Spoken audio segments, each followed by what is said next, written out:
DJGamers.com.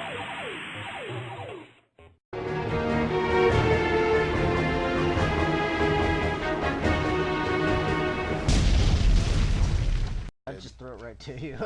That's alright. So yeah, that's pretty much it then. Whoa! Okay. And of Moving course, you on. can go for the stupid long shots, which sometimes work. Sometimes. Not from back there. Bam, swish. Nothing but net. Oh, I wasn't paying Good. attention.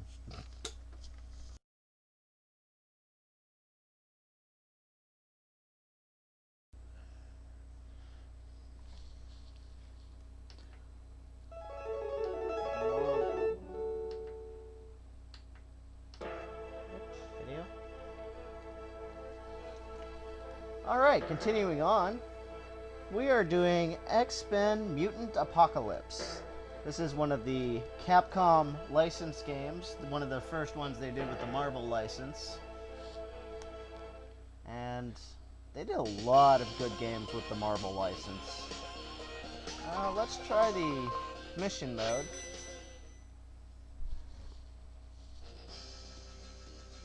Yeah, Capcom made a lot of American licensed games, you know, which is interesting considering they're a Japanese company, but they did a lot of American stuff. We'll start with Wolverine.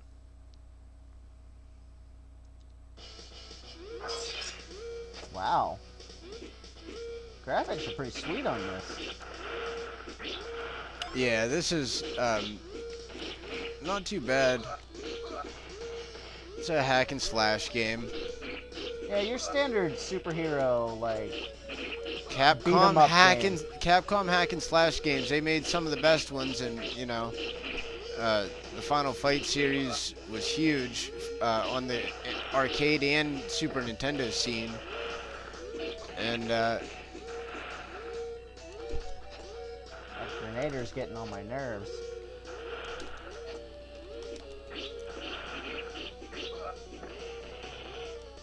the Super Nintendo console itself came out in 1990 in Japan, very late in the year, basically 91. It launched in the US in 91.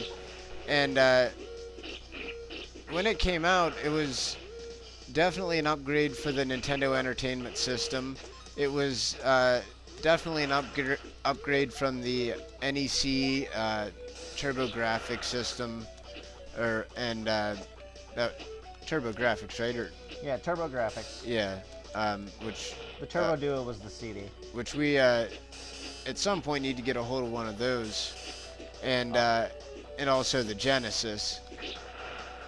Now the Super Nintendo competed against those systems, but as time went on, the CD-ROM systems started to crop up and really pushed past the Super Nintendo and tried to compete with it to a degree, and a lot went on with Nintendo as far as a CD add-on, and we talked more about the CD add-on that failed to come to light for the Super Nintendo during the PlayStation Console Wars of the Past video.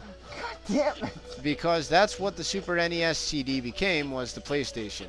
And Ray is not appreciating the climbing aspect of this game. It's not the climbing aspect, it's the cheat. It's Capcom. Yeah, they definitely yeah. don't make it easy for you. Capcom likes to kick you in the balls on the way out. We'll try Gambit and see how he fares. Let me guess. This is a different area? Yeah, they have different specific levels for each character. Oh, okay. That's why with the Wolverine, when you were climbing up, you know, with your claws and everything. Yeah, that wouldn't make much sense with Gambit. This has good animation and some nice looking character models. Yeah, They look I like think the cartoon. for the time this came out, I think this falls into the category of being one of the early games that were a lot of female fan service, I think, to all the young kids with Psylocke and her busty figure. Yeah.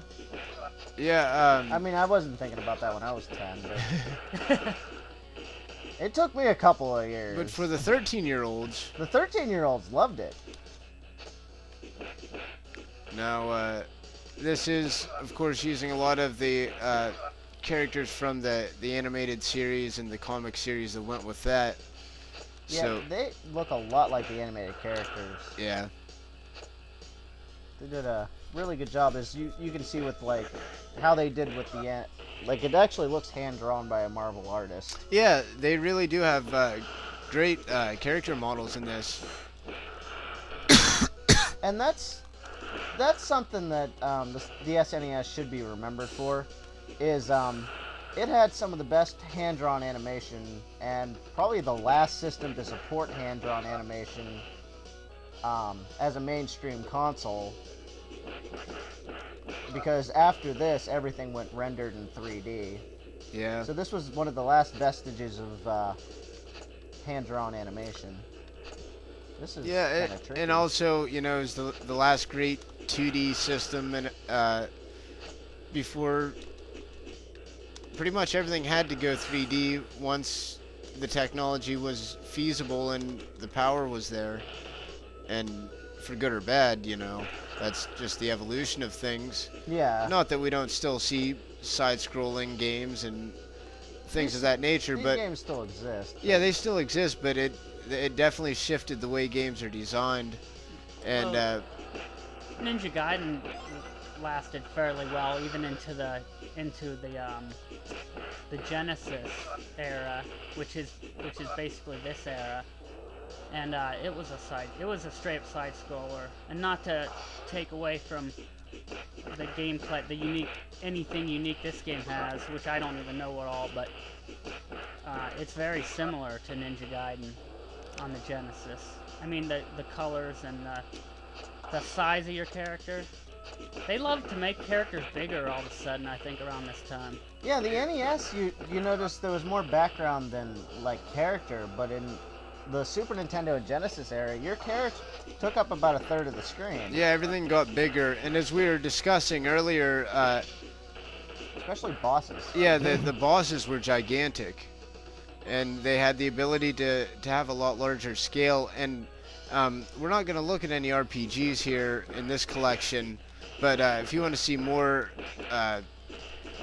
games that we've taken a specific look at more of our Ray's Retro reviews. But a lot of these RPGs of the time were just massive. Nothing else could compete with the scale of the Super Nintendo games, and it was great. You know, things like The Legend of Zelda, things like Final Fantasy, things like what else? Chrono Trigger. Chrono Trigger was massive. Yeah. Secret of Evermore, Earthbound. And pretty much anything Square did was just massive and epic. Super Mario RPG. Again, Square. Yeah. In collaboration with Nintendo. It was a Square game, though. I mean, the design, you know. Yeah, they took basically a straight Final Fantasy design of it. And that game was massive. It was really a big and really exciting game. And Breath of Fire 2 was actually from Capcom, so yeah, they were other companies besides Square making a good RPG. Oh, absolutely. There were dozens that came out in Japan that we never saw. We all know Square, but that's because they made the best ones. But there are tons and tons of Japanese RPGs that never made it to the U.S. that are, you know, at least decent. That's why I like NIS and Atlas so much. I mean, they might not be going back as far as to this era, but it's kind of nice to bring over a lot of the Japanese RPGs.